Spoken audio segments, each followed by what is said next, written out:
So yeah, 2020, huh?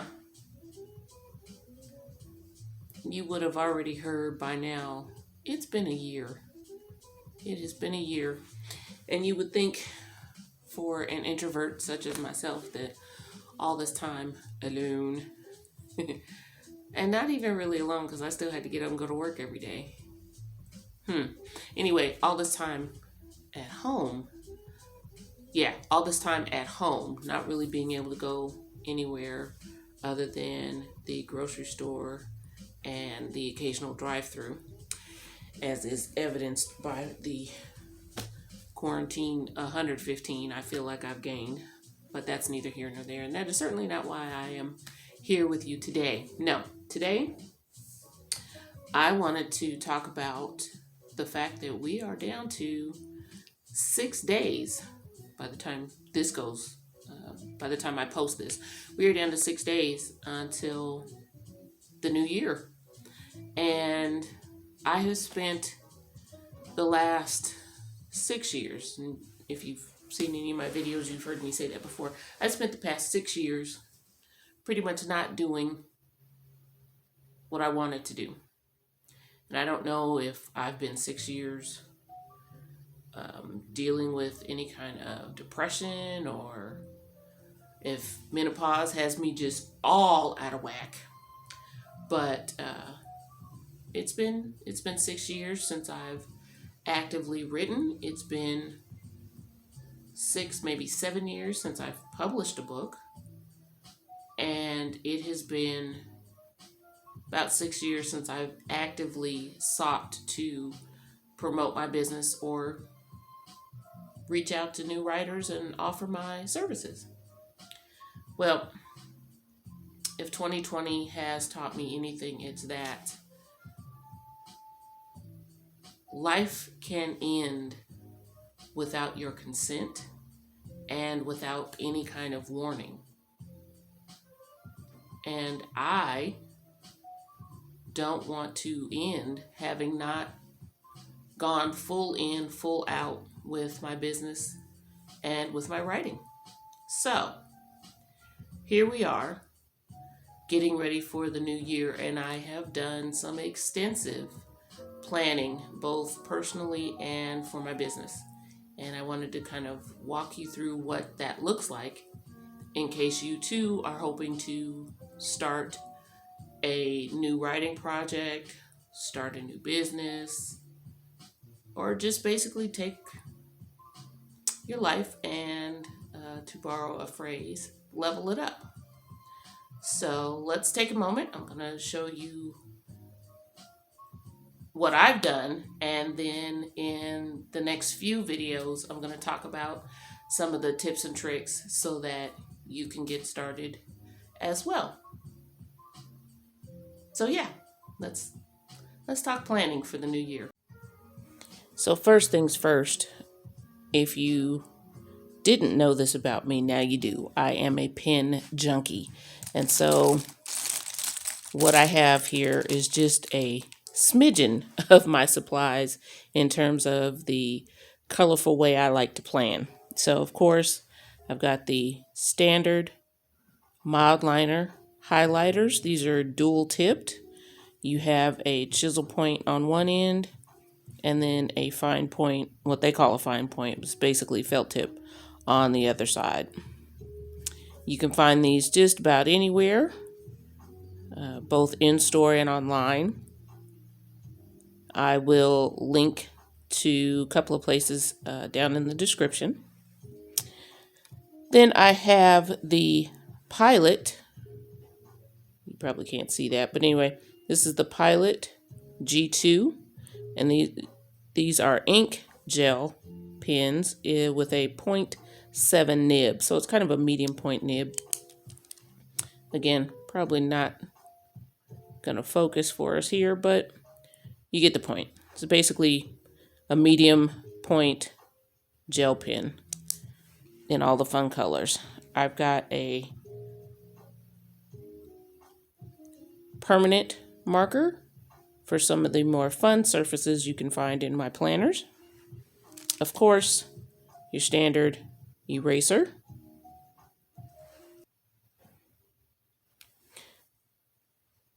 Next up, I've got a well-loved set of the Pigma Micron pens in various sizes. Again, you can pretty much find these anywhere that sells pens. I use these primarily for line work. Then I've got the Papermate ink gel. This is also a 0.7 nib medium size pen. I've got a couple of the Tombow Fudensuke, I think is how it's pronounced, brush tip markers. Handy dandy liquid whiteout in a pen form. Definitely recommend. Plain old Bic ink pen. Couple of sparkly Jelly Roll gel pens here. Different colors.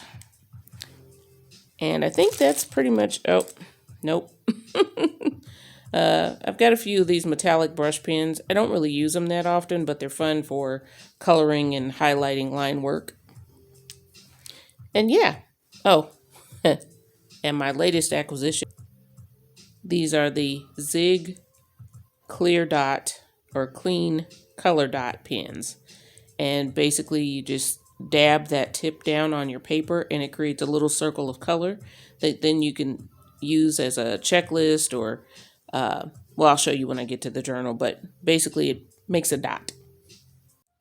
And last but not least, I've got a set of generic Stabilo.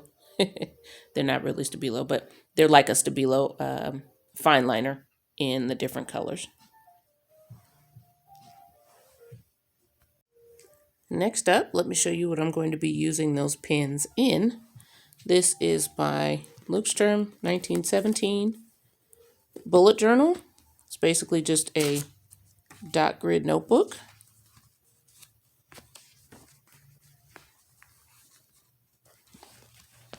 Pretty standard stuff in the planner community.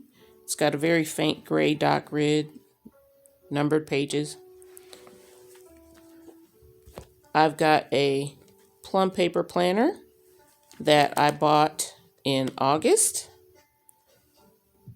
And this is actually, I bought two of them, and this is actually a Frankenplanned, I guess is what you'd call it, version, where I took the pages that I liked out of the other one and combined it with this one. There are a ton of review videos out there on the plum paper planner that I'll link a couple of my favorites below. And then finally, because as I said, I want to step up my content production this year, well, 2021. And so a long time ago, about a year or so ago, I came across a company called Wise Owl Marketing, and I will link their website below. And they had a business planner, a content planner that I liked. But of course, I got it last year and never used it. So I bought the 2021 version along with the free, it was a bundle, so I got some free printables and such. And I've just printed out everything, had it coil bound at the local Staples. And I've kind of whited out some things here because what I'm going to put on this first piece of paper is my business vision board for 2021. And so that's why this page is blank. But anyway, in it are some really helpful kinds of sheets and layouts and things that I'm going to be using to step my game up for 2021. I will go into more detail as I go along in this video series, talking about planning and putting things together for 2021. So don't worry that, it's just a glimpse of things here. I will go into more depth in subsequent videos. So that's pretty much it. Those are the tools that I'm using to plan out my activities and writing for 2021. In the next few videos, I'll be talking through my steps that I'm taking to lay out my writing projects, my business activities, and some of my personal goals that I've established for the next year. If you're interested, definitely hit that subscribe button. If you enjoyed what you saw today, go ahead and hit the like button. And either way it goes, hopefully we'll see you back for the next video. Thanks for stopping by.